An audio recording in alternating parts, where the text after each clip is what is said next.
there's always worthwhile gambles in football, but there's no guarantee of returns, because that base logic says Man City should have twatted us everywhere last year because they went into the market and they spent big money once again by, with fullbacks and Rodri and all that. They went and identified weaknesses in their squad and they improved it, and it doesn't necessarily give you guaranteed results. All you can ever ask for is a challenge. You've just got to be there, because you can get beat on any given day by any given good football team. How long did it take for that Rodri to kind of assimilate to the Prem and look like a Premier League player? Do you know what I mean? Like it has been a long time, so it's gambling. It's interesting to look at football teams, but it depends for me on the prism in which you're looking at them. If you're just looking at the money they're spending, it's like looking at your neighbour's house and going, that's really boss, and you see this smiling family walk out the door and you go, oh my god, they look like they've got the perfect life.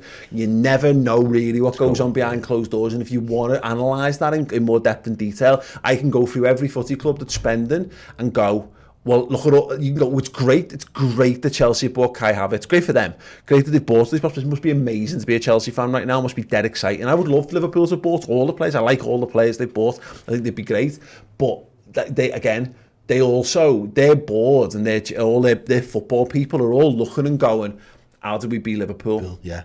And we're the model now, and we don't recognise that because we're in it. We're looking out at everyone else, but we don't realise that everyone's actually looking. And I think that's a great point about Chelsea as well, on the back of, if they get, you said before, Chelsea's make or break, they're going to twist or bust. If they go bust with the players that they've just brought in, they're already assimilated into Premier League football for the next 18 months. The price is probably going to be right. Timo Werner's going to be in the prime of his life. Where's he going to go? Mm-hmm. And I think that's the position. And I know that's a big gamble, but I feel like that's more of a sensible gamble to say, let you go over there for so long and we think it's not going to work out, so you'll end up here anyway, as opposed to saying we're going to buckle under the pressure right now and we're just going to buy you and shoehorn you into what we've got going on. Yeah. And they still need a goalkeeper. Yeah. And look, they'll sort that. I'm sure it looks like they're about to sort the goalkeeper thing out, but I look at Man City. Man City are amazing. They've got the deepest pockets. They've got a boss manager. They've got loads of boss players.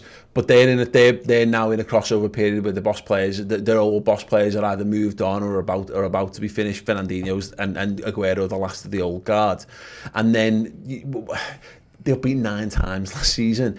Their goal is to get beat less. It's not to score more goals. Yeah. You know what I mean? They've got to figure out how to not get twatted by Norwich. You know what I mean? And random teams along the way.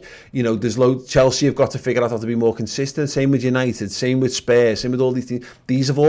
Most of these teams have got far bigger problems to sort than Liverpool. Yeah. Liverpool's problem is, how do we stay at the top?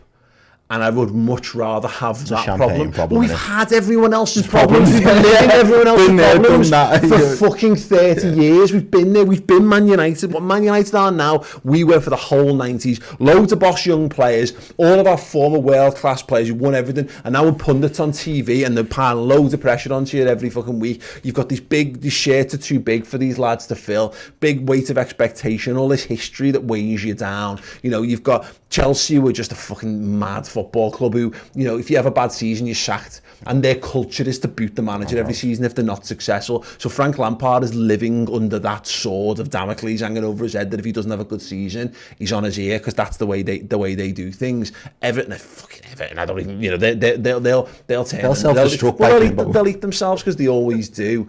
Tottenham Hotspur are still dealing with the fact that they've got this new stadium and they're still getting acclimatised to that. They've got a manager whose style of football doesn't really suit the style of football they want to play. I don't think it doesn't suit the players that they've currently got. Yeah, and and then you look at Arsenal, unproven manager trying to make his way in the game, trying to build a squad from nothing up to being a competitive thing. Their best player is a guy who's on his way to being past his peak in Aubameyang, etc. They've got all that and again, if they have a bad 6 months or a bad few months, that club will turn, their fans will turn on them, all those kind of things. All these other clubs have got all these fucking problems, and the problem within our fans is we're making problems for ourselves. We're so used to there being a problem that we can't understand that there is no problem relatively, and that again, it's not perfect, because should have signed Werner, should have Alcantara sorted, but comparatively to every other fucking club going, we are laughing. Our biggest problems are like, is Gini Wijnaldum good enough? Fucking hell. Like, oh my God, 10 years ago we had fucking Christian Poulsen anchoring the midfield for us. Exactly. The other thing on that as well is the fixture stuff, and everyone going like, I said it before, but also the tight turnaround and more risk of injuries. That's for Liverpool, but that's also for the other 19 clubs within that league. So for every person that goes, well, Van Dijk gets injured for like 3 or 4 weeks, we're fucked.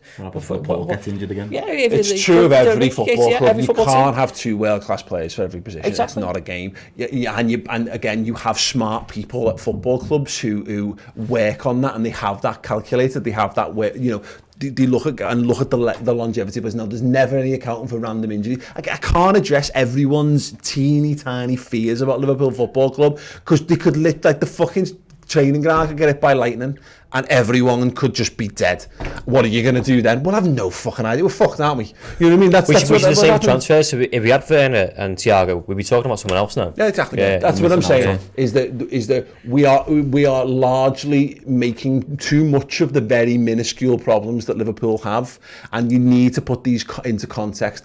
Compare them to the problem. Compared to where we've been over 2, 3, 4 years. The Liverpool have been investing. They've invested more in that playing squad in terms of wages than any other club in the Premier League since Jurgen Klopp took over. So that's a sign of the right directions. And again, I'm done now, and I'm sure I'll get drawn back into it over the weeks and months, because what I've been doing. I've had my finger in a fucking dam of misery for a decade doing this shit, and I can't raise myself to be fucking panicking, because over that time we've gone from fucking Hicks and Gillette and Roy Hodgson and Christian Poulsen and Paul Konchesky to champions of the fucking world with the best squads and the best and all the sense of. So whatever, everyone chill your beans. You all do. Everyone who subscribes to us is chill as fuck anyway, so you'll get it, but tell your mate, it'll be fine. Anyway, feel free to feel like he's been waiting to get feel free to be sad and miserable. That's entirely up to you. It's your life to lead, but just fucking keep it to yourself. It's fine.